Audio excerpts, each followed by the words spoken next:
Hello students, how are you? I hope you are fine at your home and studying hard. I have already announced that there is a test on Monday at 12 pm. Keep studying and any doubt you can call me anytime. Available 24 into 7. Now today topic is synchronous generator introduction part. Now what is synchronous and what is generator? These are two terms. So I will explain these two terms in details. Why it is named as synchronous? When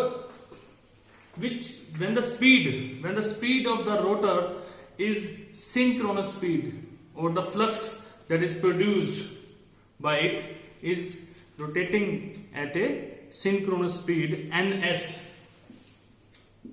that is 120 F upon P.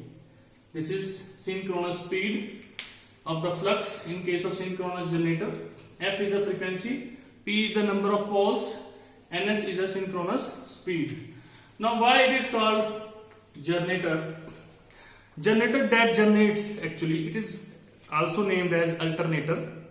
Now generator, जब घर पे light जाती है तो mummy क्या बोलती है, आप बताइए, बेटा जनरेटर चला दो. तो आप क्या करते हैं, उसका स्पिंडल उठाते हैं, ऐसे ऐसे उसको घुमाते हैं, मतलब you are doing mechanical energy. या आपका प्राइम मूवर उसका लगा होता है, प्राइम मूवर उसको रोटेट करता है स्पिंडल को, शाफ्ट को, and then generator starts and it start generating the supply. तभी आपके घर की लाइट आ जाती है. तो इसको मैं ये बोलूंगा which convert mechanical energy to electrical energy. Okay, so that is generator that generates. Now, when I have written this formula, synchronous speed, how it came into the picture, ये सबसे बड़ा क्वेश्चन है. इसका फॉर्मूला कैसे derive हुआ वो मैं आपको डिटेल में समझाऊंगा. ये समझना बहुत जरूरी है. देखिए, मैं आपको एक छोटा सा एग्जांपल लेके समझाता हूं. मान लीजिए ये आपका स्टेटर पार्ट है, स्टेटर वाइंडिंग, और ये आपका रोटर है. रोटर के अंदर आपके पोल्स हैं, ये आपने पोल्स लगाया हुआ है. स्टेटर में से जब आप सप्लाई करंट फ्लो कर रहा है तो ये मैं मान लेता हूं एक साइन वेव है, यहां पॉजिटिव है, यहां नेगेटिव है. तो one sine wave, one sine wave cycle is covering how many poles? This is pole 1, this is pole 2, and the poles are alternate. How many cycle it is covering? This is stator and this is rotor. Okay. Now how many cycle it is covering? One cycle for two poles. Now two poles I can say is covering how many cycles? One cycle. How many poles are there in a one revolution? That is P poles. Now P poles, let us assume it is P poles, will be covering P by 2 cycles per revolution. मतलब जब ये एक rotation complete कर लेगा तो सारे के सारे पोल्स कवर हो जाएंगे. तो कितने हैं? P by 2 cycles per revolution. इसको आप इक्वेशन नंबर 1 दे दीजिए, दैट इज साइकिल्स पर रेवोल्यूशन. P by 2 है. फिर मैं बात करता हूं ns की. What is ns? That is revolution पर मिनट. ओके. और एक मिनट में कितने सेकंड होते हैं? 60 सेकंड. तो मैं ये कहता हूं कि 60 सेकंड में कितने रेवोल्यूशन है? ns. तो एक सेकंड में कितने रेवोल्यूशन होंगे? ns by 60 रेवोल्यूशन पर सेकंड. ओके. इसको मैं इक्वेशन नंबर 2 दे देता हूं, रेवोल्यूशन पर सेकंड. तो अगर आप ध्यान से देखें, मैं इक्वेशन नंबर 2 और 1 को मल्टीप्लाई कर रहा हूं यहां पर. ओके. तो क्या आ रहा है? P by 2 into ns by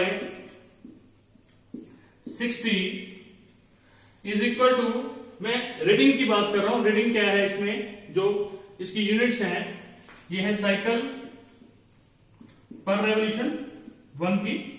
मैं यहां 1 और 2 लिख देता हूं, 1 into 2। ये है 1 साइकिल्स अपॉन रेवोल्यूशन, और जो 2 है वो है रेवोल्यूशन पर सेकेंड, रेवोल्यूशन अपॉन सेकेंड। तो रेवोल्यूशन से रेवोल्यूशन में काट दूंगा, क्योंकि मैं मल्टीप्लाई कर रहा हूं, तो मेरे पास क्या आंसर बचेगा, साइकिल्स पर सेकेंड। और क्या होता है number of cycles per second, क्या होता है आप बताइए मुझे। It is a frequency. How you can define a frequency, that is a number of cycles per second, hence this is equal to frequency. This answer is equal to, you can write, is equal to F. Now from here F is equal to P into Ns upon 120. Therefore you can say Ns is equal to 120 F upon P. So like this is the derivation. Okay, now I am now proceeding with the next topic. I hope you understand this.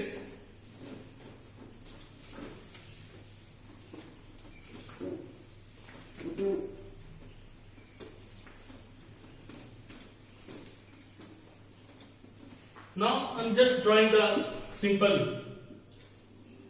synchronous generator diagram, and this is, let us suppose, 2 poles synchronous generator I am drawing. Okay, let us suppose this is north and this is south. This is the winding. Okay, 3 phase winding, 1, 2 and 3, total 3 phases. This is the stator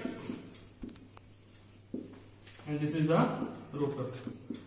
Now what's happening in case of generator is, now the rotor, the rotating part is poles, and the stationary part is containing the winding. Stationary part is containing the winding, that is armature winding. Now you can see the field winding, that is, and poles, that is generating the field winding is rotating, and armature, that is rotating in case of DC motor and induction motor was rotating, but in this case it is stationary. Now I can say that is the advantage of rotating field, advantage of rotating field alternator. The second name of generator is alternator. So what is the advantage of rotating field? It means the rotating part is the field, that is the north and south pole, that is generating the field, magnetic field. Okay, now the first advantage is, that is insulation part. Now what is insulation? We have to do insulation in armature winding. Now armature winding is very heavy. If we put the armature winding on the stationary part, that is a stator is the stationary part of the machine, then on stationary part the insulation can be done easily, but it is not easy to do insulation on the conductors at rotating part. Hence the insulation can be done in a better way for the conductors in armature winding. First point. Second point is, there will not be any vibration or any disturbance in rotation when the weight of the rotor is light or it is carrying the low weight. As the armature winding weight is very high, you can say, as now it is on the stationary part, armature winding, now there is no vibration and other disturbance.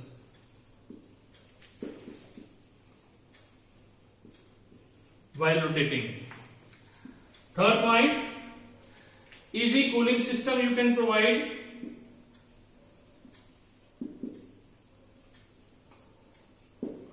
Now, as the armature winding is on the stationary part, you can easily provide the cooling system on the stationary part. Fourth point, size of machine reduced. When the armature winding was on rotating part, okay, the size increased. But now it is on the stationary part, automatically when it is outside, the armature winding is outside the machine, then it is easy to design in a small size. But in case of DC motor, and the size is large. Fifth point, slip rings and brushes that are required in the armature winding to connect the rotating part with the stationary part, now it is not required because armature winding is already on the stationary part. Hence, we don't need any slip rings and brushes. Okay. Now the last point is, in order two slip rings are required for field excitation.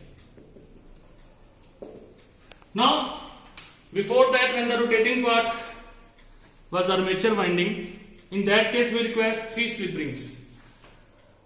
Or you can say, in order to excite the armature winding, we need 3 slip rings and we have to give DC supply. But in this case, we have to give DC supply at the rotating part, hence we need only 2 slip rings. Now this is all about the advantage of, and this question came in exam many times, that's why I covered this topic first of all. Thank you so much. Stay tuned. We'll be soon back with a new topic. Thank you so much. Stay safe, stay healthy.